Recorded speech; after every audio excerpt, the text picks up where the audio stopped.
hacer la respectiva grabación. Entonces, bienvenido una vez más, pero para los efectos de nuestra grabación, a nuestra clase, Sebastián, Luis, Stephanie y José Francisco. Me disculpan esa disgregación, no había puesto a grabar la clase. Entonces, decía que el derecho positivo iba a ser entonces ante el derecho natural, que lo había definido. El derecho natural es aquel dictado por la razón a los hombres. Es el derecho teórico, que en muchas ocasiones muchos estiman que es un derecho inmutable, y el derecho positivo se va a denominar como el conjunto de disposiciones legales y reglamentarias establecidas expresamente por el legislador. Mientras que el derecho natural se mantiene ajeno a las influencias del tiempo y, por supuesto, del lugar, y se mantiene subordinado a la teoría del elemento histórico. El derecho positivo se hace siempre variable y necesariamente histórico y nacional. Entonces, en conclusión, tenemos una subdivisión del derecho objetivo, que se divide en derecho natural y derecho positivo. El natural es el dictado por la razón de los hombres, y el derecho positivo es el conjunto de disposiciones legales y reglamentarias establecidas expresamente por el legislador. Entonces, pasemos a otras características del derecho. Tenemos el derecho público y el derecho privado. ¿A qué se llama derecho público?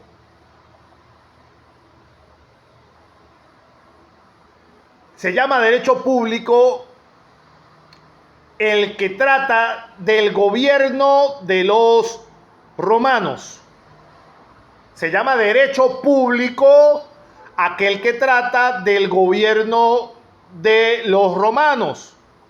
Y se llama derecho privado el que se refiere a la utilidad de los particulares.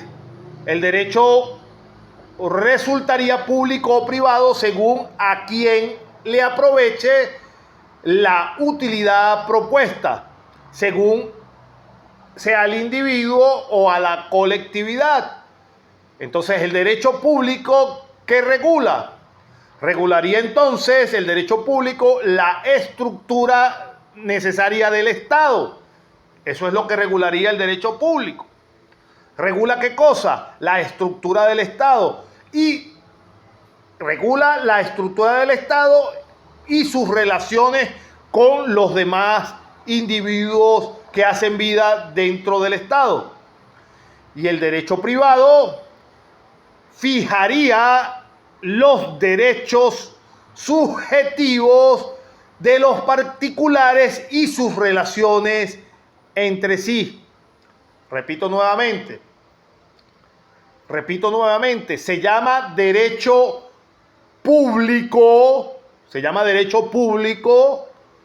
el que trata del gobierno de los romanos, y se llama derecho privado el que se refiere a la utilidad de los particulares. Entonces, el derecho resultaría público o privado ¿según qué? ¿Cómo sabemos si es público o privado? Según a quien aproveche su utilidad propuesta. Si es al individuo o a la colectividad. Entonces, el derecho público regula ¿qué cosa? ¿Qué regula el derecho público? Regularía la estructura del Estado ¿En cuanto a qué? En cuanto a sus relaciones con los individuos. El derecho público, cuando hablamos de derecho público, vamos a hablar de las relaciones del Estado romano con los particulares. A eso se le va a denominar derecho público. Y el derecho privado va a fijar todo el conjunto de derechos subjetivos, recuerden la palabra inicial de derechos subjetivos, es decir, la facultad que tienen los particulares, el individuo, de exigir el cumplimiento de las obligaciones a través de lo que indica la normativa. Ese es el derecho subjetivo. Entonces el derecho privado va a fijar los derechos subjetivos de los particulares en cuanto a qué, en cuanto a las relaciones entre ellos mismos. Es decir, el derecho privado va a regular las relaciones de derecho subjetivo entre los particulares y el derecho público va a regular las relaciones del Estado con los ciudadanos. Hasta este momento se escucha la clase perfectamente, Sebastián.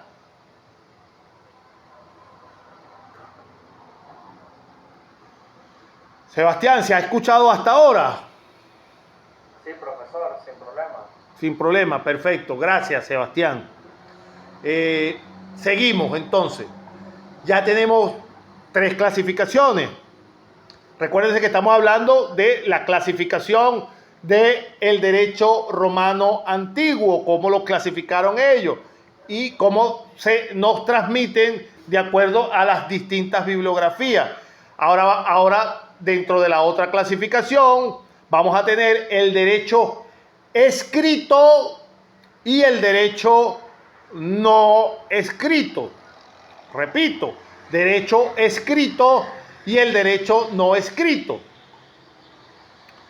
La formación del derecho de modo consuetudinario va a ser en sintonía de los tiempos antiguos. Va a aparecer donde predomina la acción espontánea del grupo social. Entonces, es clásica la enumeración de 3 formas de costumbres jurídicas relacionadas unas entre otras con la ley. La costumbre según la ley, la costumbre fuera de la ley y la costumbre contra la ley. Entonces, el derecho escrito es aquel que tiene un autor cierto. En Roma estaba constituido el derecho escrito por el conjunto de normas jurídicas elaboradas y promulgadas por la persona u organismo con capacidad para ello, para realizarlo. De ahí entonces que vamos a tener el ius civilis y el ius gentium. ¿Qué significa el ius civilis? El derecho civil. ¿Y qué significa el ius gentium? El derecho de la gente. Entonces, en Roma, en la antigua Roma, el extranjero era considerado en principio como un enemigo. Les manifestaba yo en la clase anterior. Y carecía, por supuesto, por ser considerado un enemigo, carecía de absolutamente de todo derecho. El intercambio producto de la inconstante guerra en donde se vio involucrada la antigua Roma hizo, por supuesto, aperturar un gran número de relaciones que tendieron, por supuesto, en la medida que fue creciendo la influencia de Roma en el mundo antiguo, hizo por supuesto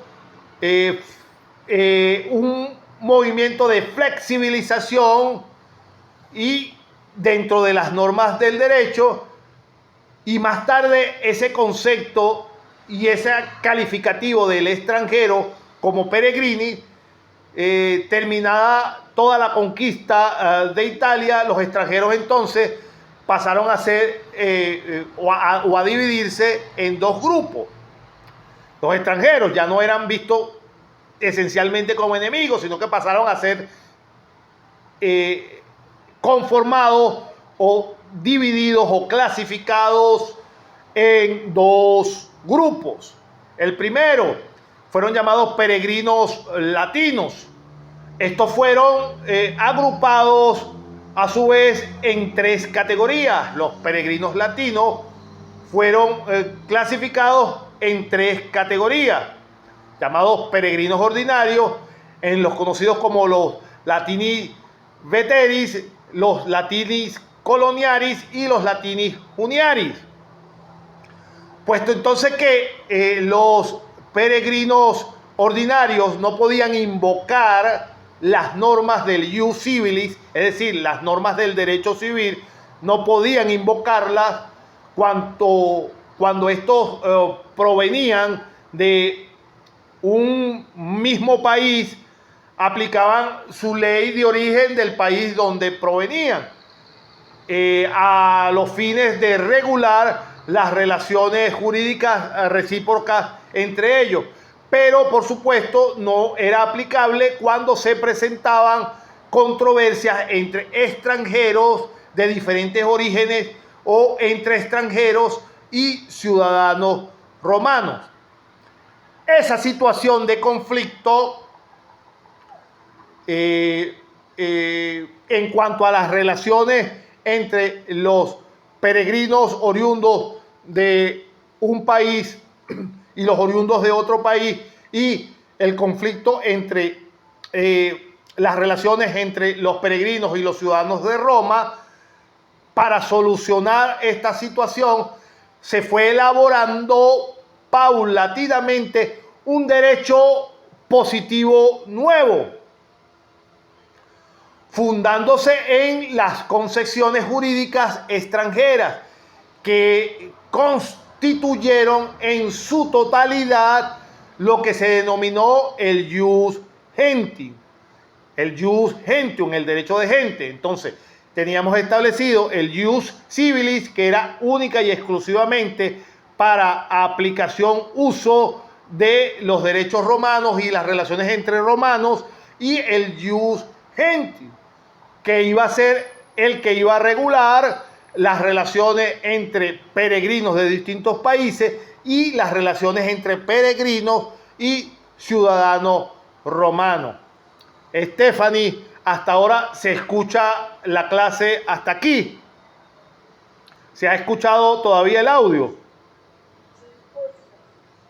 ¿Alguna, Sí, profe, sí se escucha. alguna pregunta, Stephanie? Hasta ahora se escucha bien. Luis, ¿me escuchas, Luis? Luis sí no me escucha. Luis, ¿me escuchas hasta ahora? Sí, se escucha bien. Ok.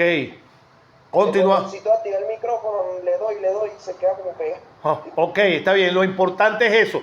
Siempre les pregunto, porque como no nos vemos al rostro, tampoco yo les exijo que tengan la cámara prendida.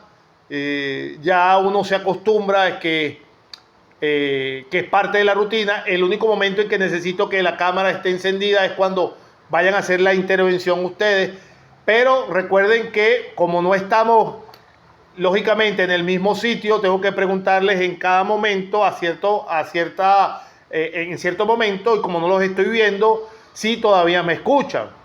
Entonces no crean que es por impertinencia o por algo, sino que yo necesito constatar que se me escucha perfectamente.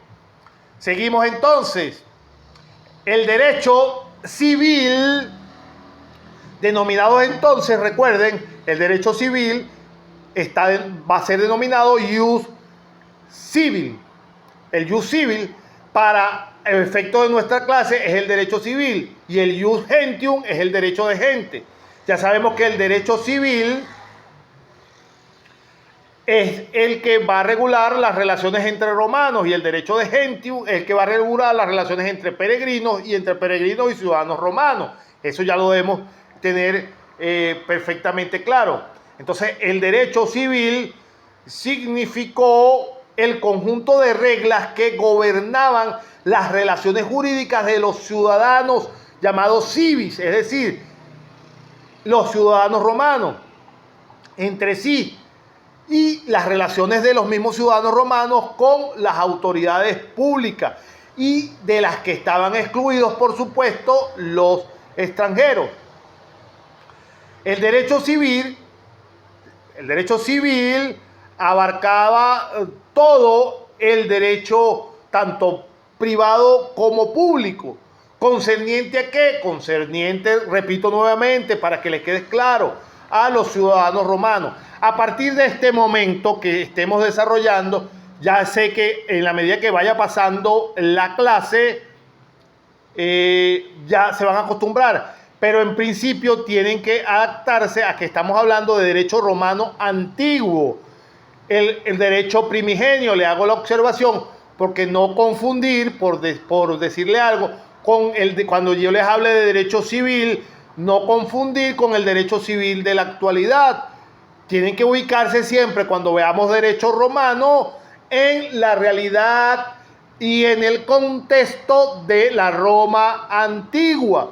Y ya lo van a ver cuando vayamos desarrollando instituciones jurídicas. Por ejemplo, cuando nosotros hablemos de la familia en Roma, no es la familia tradicional que nosotros conocemos. La familia en Roma tiene unos componentes completamente distintos a la familia de nosotros, la que conocemos en la actualidad. Y así podemos seguir pasando por distintas instituciones que se asemejan a la nuestra. En la figura del derecho romano, siempre tienen que tener en cuenta que los ciudadanos romanos tenían todos los derechos consagrados dentro de las normas romanas, y los que no eran ciudadanos no tenían los mismos. Dentro de otras características del derecho romano van a observar que habían figuras en el derecho romano como el esclavo, que no era considerado un ser humano, sino era considerado una cosa o un objeto. Les digo todo esto para que siempre se ubiquen y no comparen nunca nuestra realidad con el derecho romano antiguo. En cuanto, por ejemplo, les puedo seguir poniendo ejemplos. En cuanto al matrimonio, la institución del matrimonio no es igual a la institución del matrimonio que conocemos hoy en día. Los derechos de la mujer, tenían pero muy escasos derechos las mujeres en la antigua Roma. No es como lo conocemos hoy en día. Entonces, cada vez que entremos a la reunión que nos convoca los jueves, tienen que circunscribirse a la realidad de Roma. Nunca se abstraigan a la realidad del derecho como lo manejamos en este momento. Dicho esto, entonces, continuamos con nuestra charla. Decía entonces que el derecho civil iba a abarcar tanto el derecho privado como el derecho público, concerniente, por supuesto, hago la salvedad, a los ciudadanos romanos. Como el ius gentium abrazaba entonces todas las normas relativas ¿a qué? A los extranjeros. Entonces, la penetración lenta de este derecho en el rígido derecho civil, lleno de formalidades, transforman el derecho romano esencialmente nacional en un derecho universal. Ahora bien, voy desde el principio, se nos fue uno de los compañeros. para hacer un poquito viva la clase. Sebastián, ¿qué se te quedó hasta ahora de lo que vamos de conversación? Lo que quieras aportar en este momento. Profesor, se me quedó el derecho privado, entendí esto. Un minuto o medio minuto, pero necesito que me indique qué has entendido hasta ahora de lo que hemos hablado en este momento. Por favor, Sebastián, adelante. Lo que has captado hasta este momento. Quería también salir de una incógnita que tengo. Usted dice que el derecho en esa época no es, o sea, claro, no es parecido al derecho que tenemos hoy en la actualidad. Pero al derecho que tenemos hoy en la actualidad me imagino que las leyes, en tal caso las normas, las reglas, la base o la estructura para crear esas leyes es prácticamente el derecho humano, ¿verdad? Claro, exactamente. Reformulo el planteamiento para que se me entienda perfectamente lo que quise decir. La base fundamental, como dijimos de la primera clase, y es parte de lo que ustedes tuvieron que haber contestado dentro de la pregunta foro, que ahora en la noche la vamos a revisar. La base fundamental del ordenamiento jurídico occidental iberoamericano es, por supuesto, del derecho romano. Ustedes se van a ir dando cuenta de la formación de las instituciones jurídicas y tienen muchísima semejanza a la realidad jurídica nuestra.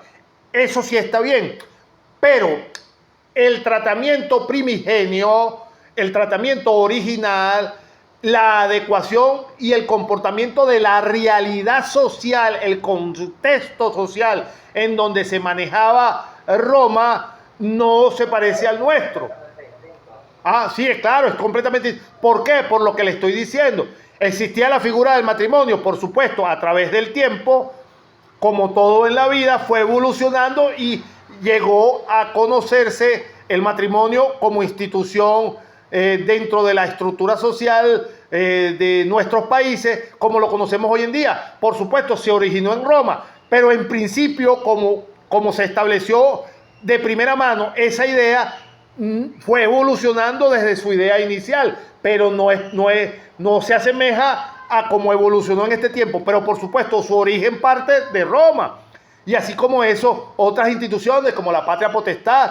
La patria potestad se dice en latín, pero la patria potestad, el concepto de familia. El concepto de familia, como lo tenemos en Roma. ¿Cómo? A pesar de que pasa el tiempo y de que pueda cambiar las leyes, las normas, pero siempre va a estar, o sea, existe que desde la base, la estructura para actualizarse, siempre estará ahí el derecho romano. Claro, porque todas las instituciones las crearon ellos. Lo que pasa es que, recuerden esto, eso lo van a ver en sociología, si no han visto sociología jurídica, donde van a hablarle principalmente de los hechos sociales. ¿Y qué son los hechos sociales? Es la realidad, el movimiento de las comunidades organizadas y reunidas en bloques que van de acuerdo a su evolución constante, son las que originan las necesidades evidentes y esenciales para que surja de ese comportamiento social, lo que denominamos el hecho social, surja el conjunto normativo, que es todo el derecho sustantivo objetivo. ¿Para qué? Para regular el comportamiento del conjunto de individuos. En la medida que las sociedades van evolucionando, las normas, ¿qué pasa con las normas? Las normas tienen que ir evolucionando ¿de acuerdo a qué? De acuerdo al contexto social. Entonces, las instituciones en Roma surgieron y se adecuaron y se normaron para darle respuesta a los conflictos de la realidad imperante en Roma. Por supuesto, a lo largo del paso de los años, de los siglos, la sociedad, el conjunto, el pensamiento humano ha ido transformándose, ha ido renovándose, ha ido desechando cosas. Claro, y entonces por supuesto hoy en día la esclavitud está prohibida en todos lados, no existe esclavitud. Las mujeres tienen los mismos derechos que los hombres. ¿Por qué? Por la evolución de la sociedad, del pensamiento humano. Pero las instituciones, la mayoría, todas, surgieron de Roma. Lo que pasa es que su aplicabilidad era en el contexto romano. A eso es a lo que yo me refería, que tenían que siempre ubicarse en el contexto de la antigua Roma y no compararlo con nuestra realidad. Pero las instituciones vienen de ahí. Lo que pasa es que el contexto social, la realidad social, era completamente distinta. Seguimos. Gracias, Sebastián, por la participación. Entonces, Disculpe, ajá. quería salir de mi incógnita también, sin alargar. No, habla. Se podría decir que el derecho objetivo y el derecho subjetivo, por lo menos en el caso del derecho objetivo, es un derecho formal y el derecho subjetivo es un derecho informal. En cuanto, o sea, en cuanto a la característica, si tú llamas el derecho objetivo como formal, sí pudiera más o menos establecerse ese parangón, puesto que el derecho objetivo es un derecho estructurado. ¿Estructurado en qué? En el conjunto de normas para ser aplicable a la población. Pero en cuanto al derecho subjetivo, el aspecto de informalidad no le cuadra mucho, porque la subjetividad del derecho subjetivo, valga la redundancia, la subjetividad viene dada ¿por qué? Por las pretensiones que yo quiero, por las exigencias que yo quiero, los requerimientos que quiere el individuo. A eso es lo que se refiere la subjetividad. En cuanto a la formalidad que tú le implicas al derecho objetivo, en cierta medida sí, porque sí puede ser, porque es un derecho estructurado, normatizado y englobado en un conjunto de normas. Pero la subjetividad tiene que ver es más con las pretensiones, lo que quiere cada quien, lo que aspira cada quien y lo que le exige cada quien a la aplicación del derecho para que se les cumpla qué cosa, los establecidos, lo que se ha configurado, lo que se ha pactado con los terceros. La subjetividad se requiere es que el derecho me administre a mí en cuanto a mis relaciones con los terceros lo que me corresponda. A eso es lo que se refiere la subjetividad. Luis, ¿tendrás alguna pregunta, alguna inquietud, alguna observación hasta ahora? No, la duda la tenía en eso. Ah, ok, perfectamente. Ajá. Y Stephanie, ¿tendrás alguna pregunta, alguna inquietud, alguna observación hasta ahora? ¿Aló? ¿Me escucha? Sí, te escucho. Adelante, Luis. Sí, te escucho. Bueno, lo que entendí fue que sí, el derecho viene de, es base fundamental, pues el derecho romano, porque lo utiliza como base fundamental para el derecho de hoy en día, en lo que usted explicó hasta. Ok, perfecto. Y Stephanie, ¿tienes alguna interrogante, alguna pregunta hasta ahora? Lo que tengo un poco de duda es sobre el derecho natural, o sea, cuando usted habla de derecho natural. Ajá, se te fue la voz, ajá. ¿Me podrías repetir que se te cortó la voz?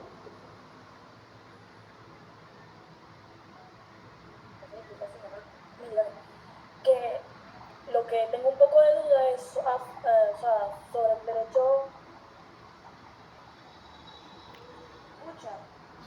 Sí, te escucho hasta donde dice tengo un poco de dudas, pero no escucho la duda. Sobre el derecho natural, o sea, que sé que había comentado que se va a través del hombre, pero, o sea, ¿qué se refiere más allá de eso? Ok, perfecto. Cuando hablamos de el derecho natural, acuerda que venimos. ¿Cómo? ¿No escuchar? Sí, ya te escuché, ahora sí te escuché. Entiendo. Cuando hablamos, Stephanie y compañeros, de